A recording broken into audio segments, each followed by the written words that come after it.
Hello and welcome to another Mugmen Reviews, where today I'm going to be taking a look at the LGT Darkwolf, specifically because I bought this one from Darkwolf Custom Sabers. The General, as they call it, but we all know that this is an Obi-Wan Kenobi Phantom Menace Attack of the Clone style hilt. The first going over the hilt, they don't have the most accurate hilt. They got to change these things for copyright reasons, but I'm going to say this. Like, DX Sabers did their own, and that looked like trash. Don't go to DX Sabers. I don't know. Maybe they're trying to turn their company around. So maybe give them a chance if you see more people getting their sabers in a timely fashion. But outside of these, not really buttons, but these knobs, I had to unscrew them and switch them because the red one was where the gold, brass one is. I don't know. You say that's like brass looking. It's kind of more bronze gold to me, but yeah. Just had to switch those little knobs. Then, of course, we have this recharge port section, which really, this right here, where my thumb is covering, that ought to be silver. But outside of, that being there and this, illuminated button, which I do wish was black, because it is silver, I'd say it's a pretty accurate hilt. I mean, look at this pommel.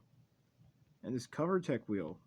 Oh, yeah, and another thing that's not really accurate, these lines. I think it was just a more, not really gradual, like, this part's definitely wider than this, which is accurate, but don't remember these lines being on the saber, but I don't know. Still looks pretty good. Very good indeed. Of course, you got your two Allen screws, hex screws for the blade retention. There's one right there and then one over here, and it actually holds them in pretty well, actually.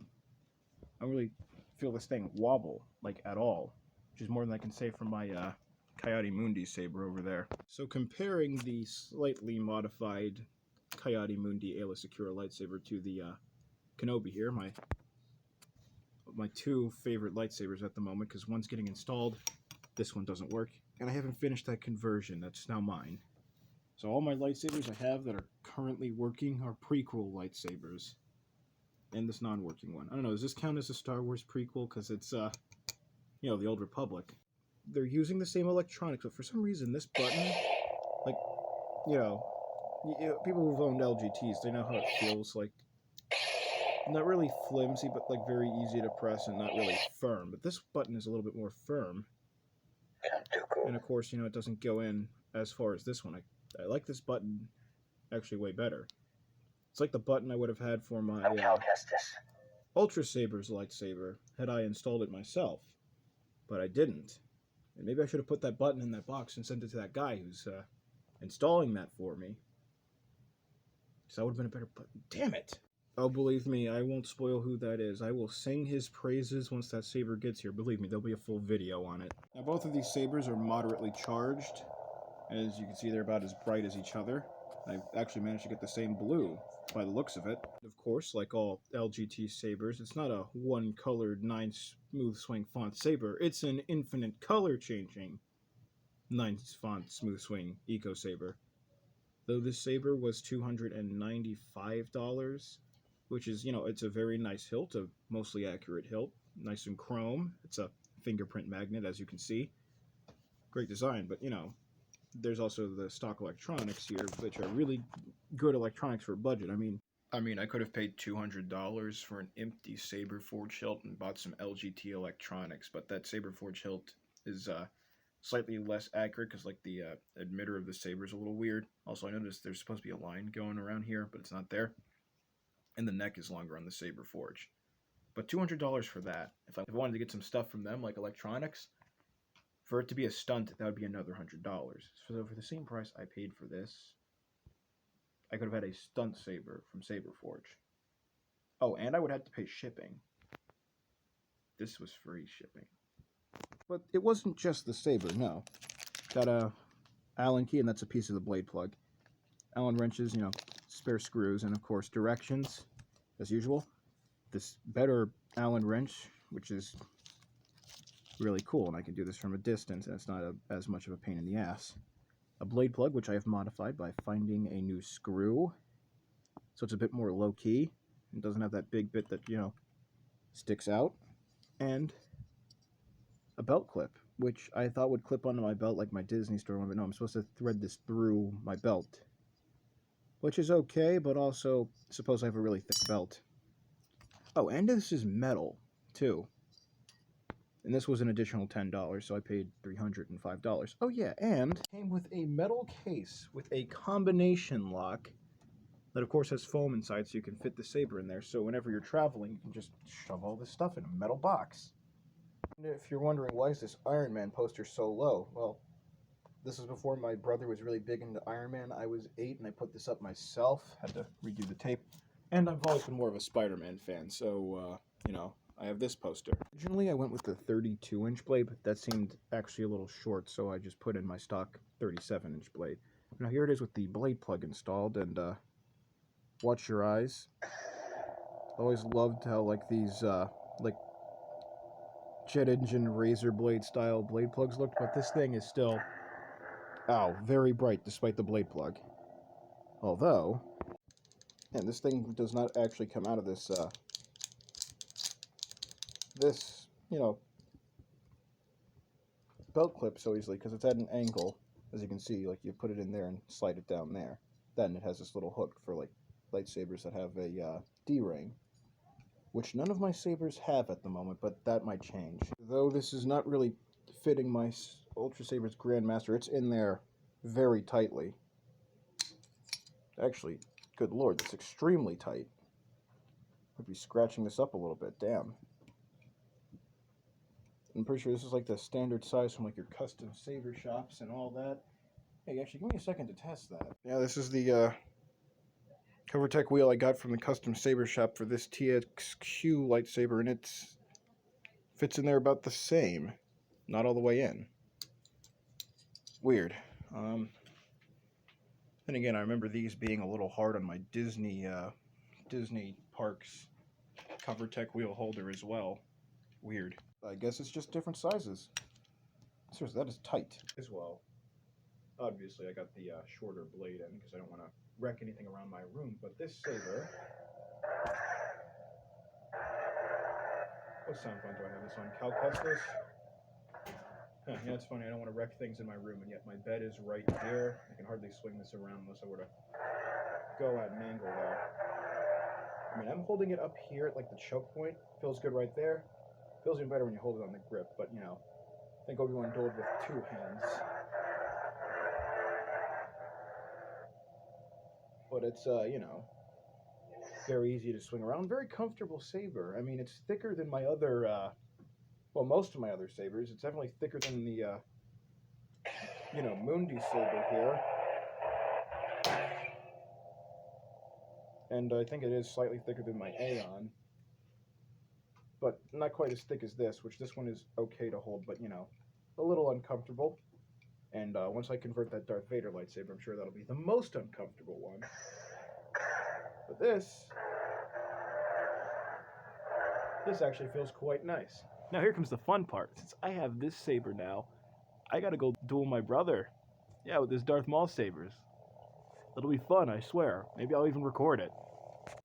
Now, judging by the box this came in, I think this thing actually shipped from China. I mean, that's fine. Usually I buy from, you know, LGT Saber Studios directly from AliExpress, you know, their business partner in Hong Kong, which of course, you know, very good stuff. I mean, it's the same saber company more or less. Just I do believe they're located in America. They're partners, I believe, and also a reseller.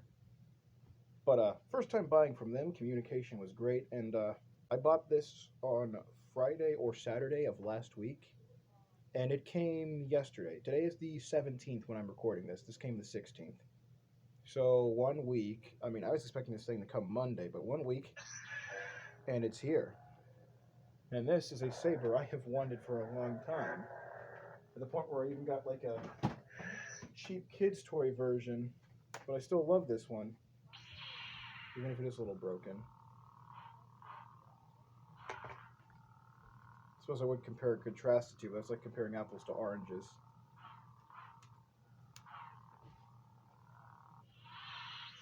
Because this one is way too thick.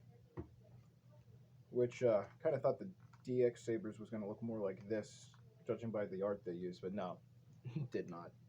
I am so glad I waited. Well, $300 saber, because this was $295 with free shipping.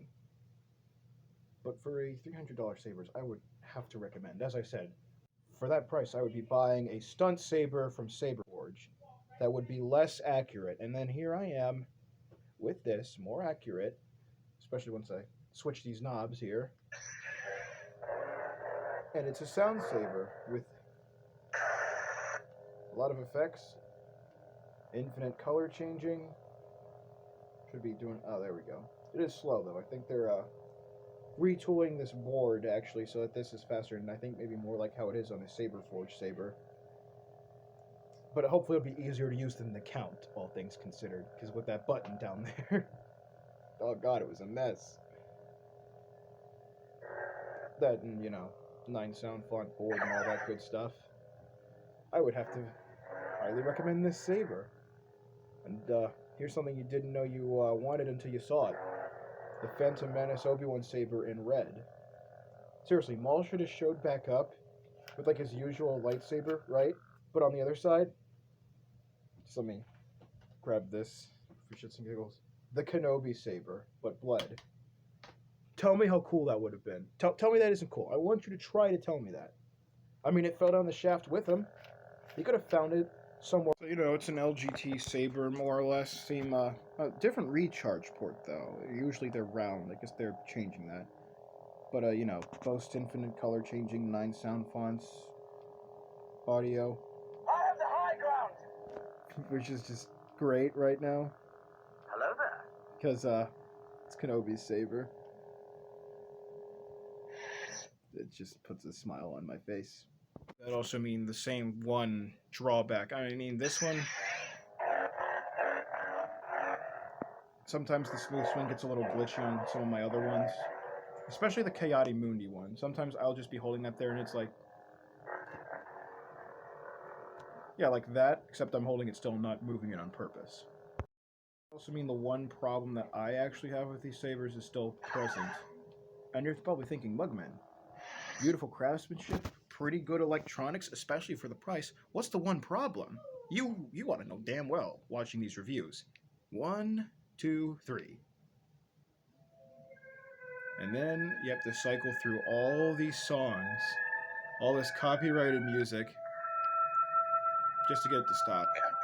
Oh, and I just changed the sound font by accident. Give me a second. Here it is on the Count Dooku font, but yes, having to cycle through that is still a pain in the ass. I mean, I just tried to count it out in my head, going like 1, 2, 3, and I was still off. You see, it's a good thing that this one actually has the exposed LED switch, which is more than I can say for like my brother's Darth Maul or the Talon Malicos. I always thought it was Taran for some reason. I just misheard it this entire time. I was wondering, why the hell was that his name when he was a Jedi? Who the hell names a Jedi Talon? Whatever. So maybe he came from that same backwater-ass planet Captain Phasma came from. Maybe that's why. That would make sense. But, yeah, that music thing is annoying as hell. But, blade effects, blaster deflect. Sorry for people with epilepsy. I mean, if you have epilepsy, you probably shouldn't be watching these videos, let alone owning one of these, depending on how severe it is. But then, hold it down for 1 blink. Saber lock, and we're on the Count Dooku font, so that's why you hear like that noise with it. Hold it down for 2. This is just the beginning. Sorry, that was for 3. You get your quotes. Hold it down for 2. You get your color changing, but I want to keep it on blue, so I'm not going to demonstrate. I mean, you've seen it change throughout this video. Then you hold it for 4 blinks, and you turn it off. I'd put it into deep sleep. You just hold this down until it stops doing anything. All I like to do is just, turn it on, hold the button down so I don't actually change the sound font, and then it turns off. Then I turn it back on, you just hold it until you hear power on. Pretty simple. 100% with you. I can't wait to take this old prequel saber, and of course my this old prequel saber, and go duel my sister or my brother outside or something. It's gonna be great. And of course, due to that lovely budget smooth swing, you can do this. It's easier to do with the blade plug, but also with this here chode saber, as my cousin and his girlfriend affectionately named it, or maybe I did. I don't remember, but I really just did that just to show off the old chode saber blade, because apparently it's beloved by my family. Well, anyway, guys, that's my review. Remember to like, comment, share, subscribe, and Darkwolf Custom Sabers and LGT Saber Studios, great place for budget lightsabers. And this saber is just so beautiful.